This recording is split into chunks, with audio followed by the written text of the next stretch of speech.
شرقت نفسي بنور من فؤادي.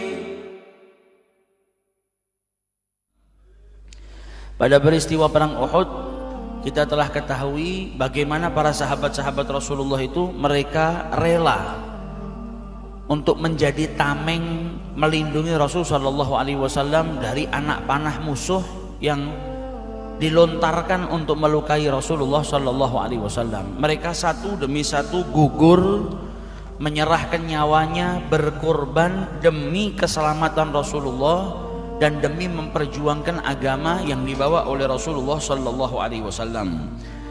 Dari mana mereka mendapatkan sumber kekuatan yang begitu dahsyat sehingga mereka bisa berkorban untuk Rasulullah Shallallahu Alaihi Wasallam? Bahwasanya karena di hati mereka ada mahabbah kepada Allah dan Rasulnya. Selain beriman, selain ada iman, mereka juga bercinta atau mahabbah kepada Allah Subhanahu wa Ta'ala dan Rasulnya, sehingga kedua hal ini yang menjadikan mereka dapat berkorban.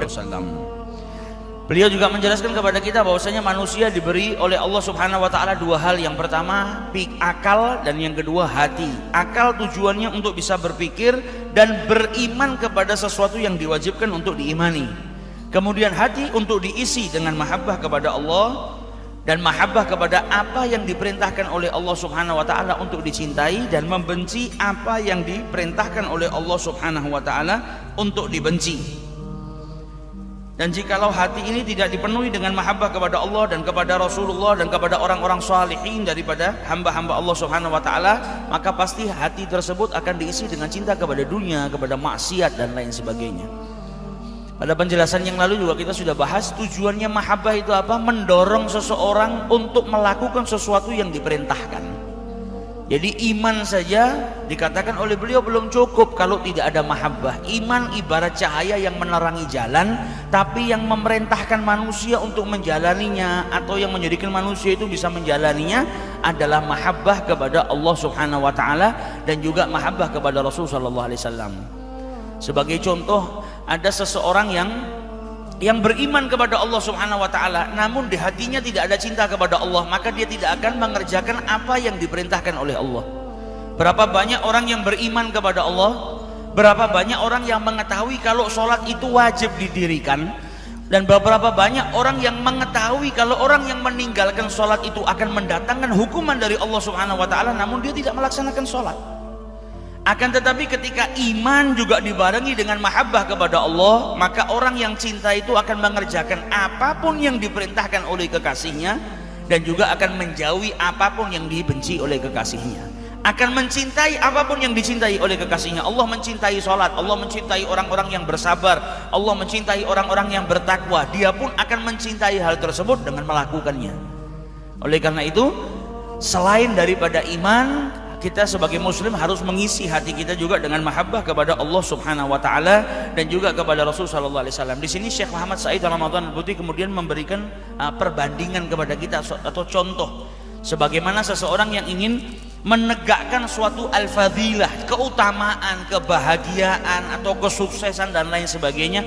Kalau itu hanya dibarengi dengan sesuatu yang diimani dengan akal saja, apakah pondasi yang berdasarkan atas pemikiran logika atau akal atau sesuatu yang diyakini itu bisa menjadi pondasi yang kuat? Pondasi seperti apa? Kemudian beliau memberikan perbandingan sebagaimana dulu Daulah Al-Amerikiyah, yaitu Amerika, pada tahun 1933 mereka melakukan penelitian.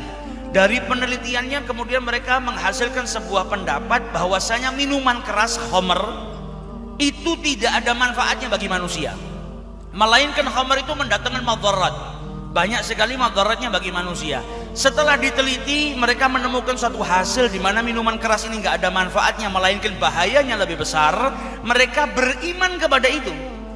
Beriman ini kan berarti mempercayai, meyakini kalau khamr ini adalah sesuatu yang merusak untuk manusia dan tidak mendatangkan manfaat.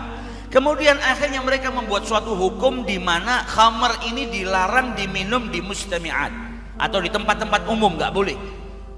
Jadi adanya pelarangan hukum yang mereka buat, dilarang minum minuman keras di tempat-tempat umum.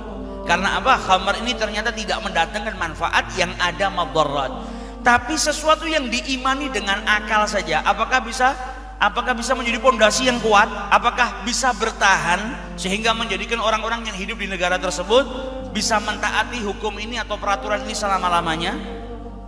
Maka dikatakan oleh beliau, peraturan ini tidak jalan kecuali hanya beberapa waktu yang singkat. Karena apa? Pondasinya tidak kuat. Mereka melakukan penelitian, mereka tahu kalau ini bahaya, kalau dikonsumsi tidak ada manfaatnya, yang ada malah merugikan manusia. Tapi ternyata pondasi yang hanya berdasarkan dengan akal manusia itu tidak berjalan kecuali hanya dengan waktu yang singkat. Akhirnya mereka semua kembali lagi kepada minuman-minuman keras tersebut. Tidak berjalan hanya waktu yang singkat, padahal mereka mengimani kalau khamar ini ngerusak, khamar ini tidak datangkan manfaat, yang ada madarat. Tapi ternyata itu adalah pondasi yang tidak kuat dibandingkan juga dengan apa yang dialami oleh sahabat Rasulullah sallallahu alaihi wasallam. Wa hum man hum min ats-tsaqafah wal madaniyah wa ma'rifatul idrar wal fawaid binisbah lil Amerikin. Nah, para sahabatnya Rasulullah itu kalau dibandingkan dengan orang Amerika yang dengan penelitiannya dan beda tahun. Sahabat Nabi di 1400 tahun yang lalu yang belum ada sesuatu yang modern atau teknologi yang berkembang untuk melakukan penelitian. Dan orang-orang Amerika di saat itu mereka punya sesuatu yang bisa digunakan untuk meneliti. Dan bangsa Arab saat itu adalah orang yang sebagian besar, tidak semuanya, sebagian besar mereka adalah orang-orang yang tidak bisa membaca dan menulis. Mereka nggak tahu kalau di khamar ini ada dhararnya. Mereka nggak tahu kalau di khamar ini ada sesuatu yang bisa merusak tubuh manusia. Tidak seperti orang Amerika yang hidup jauh setelah zamannya dan melakukan penelitian. Tapi para sahabat-sahabatnya Rasulullah ketika mendengar perintah dari Allah kalau khamr ini adalah sesuatu yang haram dan wajib ditinggalkan, maka serentak mereka yang masih memegang khamr di tangannya maka dibanting saat itu ketika turun ayat hurrimat alaikumul khamru wal maisir.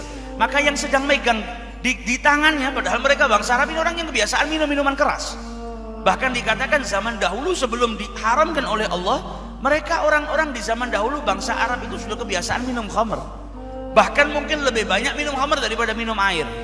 Tapi ketika turun perintah diharamkannya khamr, yang masih megang dengan gelas dibanting, yang masih minum dan sudah masuk ke dalam mulutnya ditumpahkan keluar, mereka semuanya menghindar menjauh dari khamr seraya berkata, intahaina ya Rab, intahaina. Selesai kami sudah, nggak minum lagi.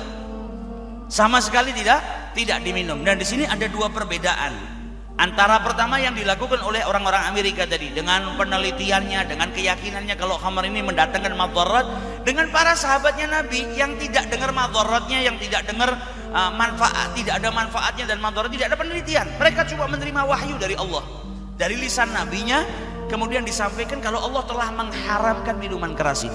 Antara dua gambaran ini adalah yang kedua, para sahabatnya Nabi ada sesuatu yang bersemayam di hati mereka yang menjadikan kemudian hawa nafsu mereka bisa terkendalikan sehingga mereka bisa mengikuti apa yang diperintahkan oleh Allah Subhanahu wa taala daripada hukum-hukumnya Allah Subhanahu wa taala. Apa yang bersemayam di dalam hati mereka? Mahabbah, cinta kepada Allah dan cinta kepada Rasul sallallahu alaihi wasallam.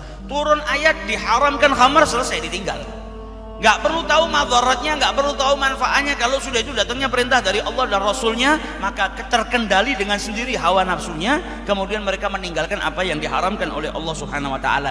Ini yang ada di dalam hatinya para sahabat-sahabat Rasul Sallallahu Alaihi Wasallam, sehingga mereka bisa mengorbankan nyawa mereka demi melindungi Rasulullah Sallallahu Alaihi Wasallam. Dan berapa banyak dalam Ghazwatul Uhud ini kita lihat penyaksian-penyaksian, kisah-kisah yang hebat daripada pengorbanan para sahabat Rasulullah. Itu semua dikarenakan apa? Al-iman wal mahabbah.